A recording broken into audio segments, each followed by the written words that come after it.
How to crazy edit.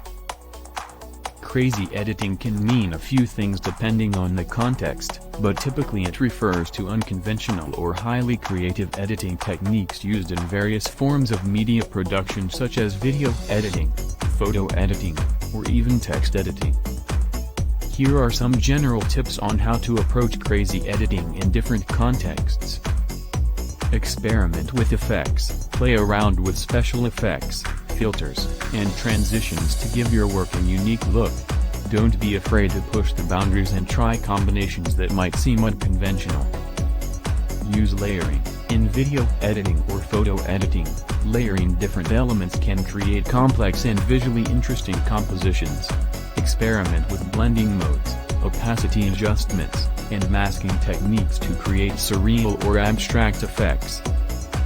Think outside the box, challenge traditional editing norms and try new techniques. This could include things like time-lapse, stop-motion, glitch effects, or even combining different mediums like animation with live-action footage. Embrace chaos. Sometimes, randomness can lead to surprisingly creative results. Don't be afraid to introduce randomness into your editing process through techniques like randomizing effects parameters or using generative algorithms. Tell a story. Even in the midst of craziness, try to maintain some semblance of narrative coherence.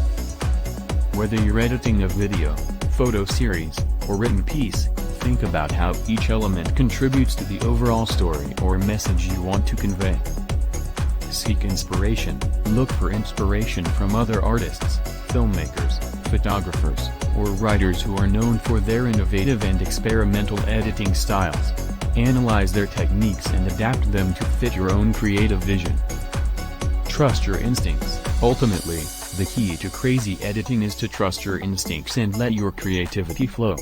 Don't overthink things too much. Sometimes the best ideas come from spontaneous experimentation.